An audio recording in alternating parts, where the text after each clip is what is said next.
Bonjour à tous, aujourd'hui dans cette vidéo, on verra comment concrétiser notre leçon sur les atomes, d'accord? Savoir l'appliquer, savoir l'utiliser dans les exercices que je peux vous donner dans la globalité. Donc en fin de compte, on va voir là tout d'abord dans ce premier exercice la composition d'un atome, ok? La composition d'un atome grâce au tableau périodique. Je vais prendre l'exemple de l'aluminium.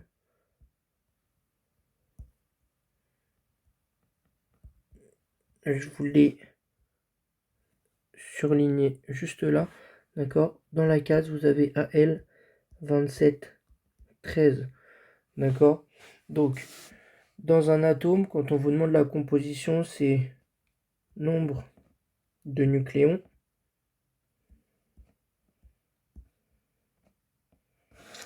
nombre de protons,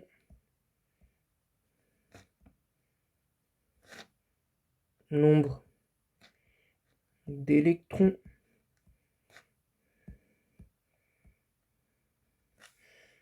et enfin, vous aurez comme ça là le nombre de neutrons. Ok. Donc déjà, rappelez-vous que dans notre leçon, je vais vous le marquer en rouge, on avait dit que X était le symbole de l'atome, comme ce qu'on a là, ça représente AL, d'accord? Ensuite, on avait A, le nombre de masse, et Z, le nombre atomique. D'accord? C'était ça, une case. D'accord? Donc là, dans notre cas, le nombre de masse, c'est quoi? Le nombre de masse, ça représente le nombre de nucléons. Donc, nombre de masse, et ce sera donc A, qui dans notre cas vaut, pardon, excusez-moi, qui dans notre cas vaut 27. D'accord? Ensuite, là, pour le nombre de protons, on aura le nombre qui est dit le nombre atomique, d'accord, qui dans notre cas sera ce qu'on a là, Z, Z qui va être égal à 13. Ok? Et ensuite, le nombre d'électrons, comment vous faites pour savoir? Vous dites que le nombre d'électrons est égal, au nombre de protons. Donc, tout simplement, ça va vous donner 13. Okay. Ensuite, maintenant, le nombre de neutrons, il va falloir que vous utilisiez une formule si vous n'êtes pas forcément à l'aise avec le principe, mais la formule à utiliser, c'est A moins Z. D'accord? Donc, en fin de compte, vous allez faire le nombre de nucléons, ce sera le nombre de nucléons, moins le nombre de protons. Ça revient juste à dire que c'est le nombre de masses moins le nombre atomique. Et donc, tout ça, ça va être égal à quoi? Ça va être égal à 27 moins 13. En tant que prof de physique, on aime bien que vous détaillez à chaque fois le calcul. D'accord? Faites attention. Ce qui va nous donner donc 14. Ok? Et donc, pour faire un résumé, nombre de nucléons. Nombre de nucléons, on en aura 27. Nombre d'électrons, je vais vous noter tout de suite, hein. Ce sera la fiche d'identité, un peu de composition. Nombre de protons. Donc là, on en aura 13, là 13. Et nombre de neutrons, qui nous donnera donc 14. Voilà, donc en fin de compte, c'est ce qui peut vous être souvent demandé lors d'exercices. Tout ça. Et voilà. Et il faut bien faire attention, le nombre de neutrons, ça correspond à ça. Voilà. On continue sur des exercices du même type, d'accord? Là, il va falloir, dans notre cas, trouver la composition, d'accord, du moins trouver la composition, le A et le Z, correspondant à un atome grâce à un schéma. Donc le schéma est juste là. D'accord?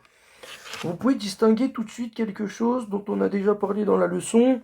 D'accord? Vous pouvez distinguer tout de suite le noyau. Tout de suite dans le noyau, vous pouvez distinguer. Et vous pouvez me dire que là, les ronds correspondent à des neutrons. Donc là, vous en comptez 1, 2, 3, 4, 5. Donc 5 neutrons. Et donc, on y va 1, 2, 3, 4. Donc 4 protons. D'accord? Ce qui va nous donner un total, avec tout ça, de 9 nucléons, car les nucléons sont les neutrons plus les protons. Donc là, on aura 9 nucléons.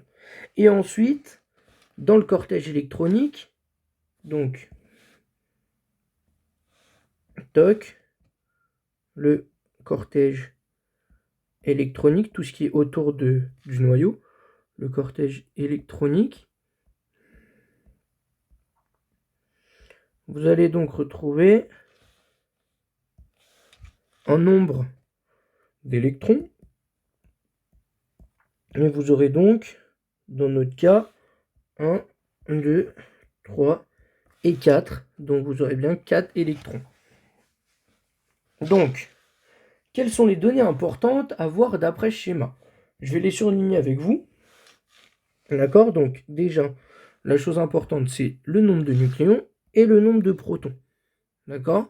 Et ce qu'il faut que vous regardiez, si vous êtes en troisième surtout, et si vous avez déjà vu les ions, d'accord? C'est un aparté pour les personnes qui ont déjà vu les ions, c'est qu'il faut bien regarder que le nombre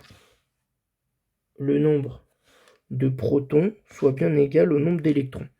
Pourquoi? Parce qu'on a dit qu'un atome était forcément électriquement neutre, et il faut que ces deux nombres soient égaux pour que ce soit bien un atome. D'accord? Et dans notre cas, c'est un atome. Donc c'est bon. Revenons là à notre exercice. On a dit qu'on avait 9 nucléons et 4 protons. Donc ça veut dire que vous allez obtenir un A, un A, donc un nombre de masse égal à 9, et Z, un nombre atomique égal à 4. Regardez quelle est la case qui convient. Là, c'est pas bon parce qu'on a le fluor où on a 13 et 9, c'est pas bon. Ensuite, là, vous ne pouvez pas non plus. Pourquoi? Parce que le bord là, 9 et 5, c'est toujours pas bon. Là, on a le beryllium 5 et 4, c'est toujours pas bon. Et donc là, on regarde, on a bien 9 en nombre de masse et 4 en nombre atomique. Donc, l'atome du schéma,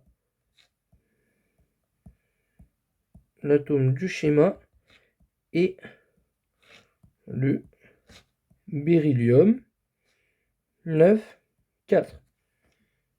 Voilà. Donc là, déjà, vous avez réussi à trouver quel était le bon atome pour le schéma que je vous ai mis. Et ensuite, on finit. On finit par un exercice type. Trouver de quel atome on parle grâce à un schéma. D'accord? Donc là, on va regarder. On a peu d'informations. Vous voyez, là, vraiment, vous êtes sur un exercice où il va vraiment falloir que vous trouviez une démarche à suivre pour vous en sortir. Vous voyez que vous avez le noyau,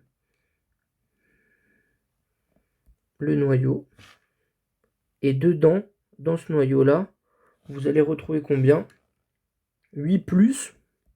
Et ça signifie quoi, tout simplement?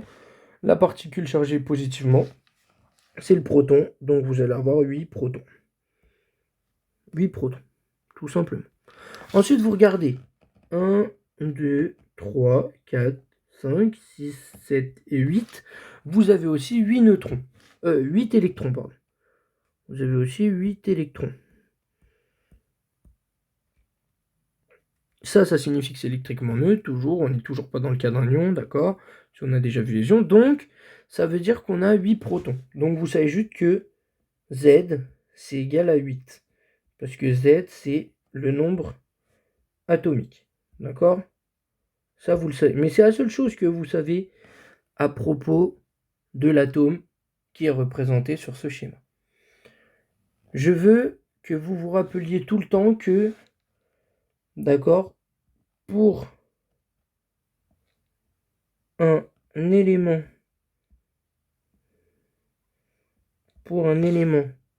chimique, ok, son nombre atomique est, je vais vous le marquer en rouge, unique. Unique. Il n'y a qu'un élément, d'accord, qui a un Z égal à 8. D'accord? On va remonter un peu dans notre document et dans notre fichier. Et vous allez voir que là, vous allez avoir un Z qui va être égal à 8. Et vous n'en avez aucun à côté ou n'importe où dans le tableau. Un Z qui est égal à 8, un nombre atomique à 8. D'accord? Là, on voit bien que c'est cette case-là avec un 8. Et donc, dans notre cas, ce sera pour 16O8. Donc, c'est l'oxygène. Voilà. Donc, c'est l'oxygène. Bon, donc on a résolu 3 types d'exercices qui nous aident à appliquer notre leçon de l'atome. Ok, si vous avez quoi que ce soit comme question dans les commentaires, je vous remercie de m'avoir écouté. Et la prochaine vidéo, ce sera sur les ions, sur l'application des ions.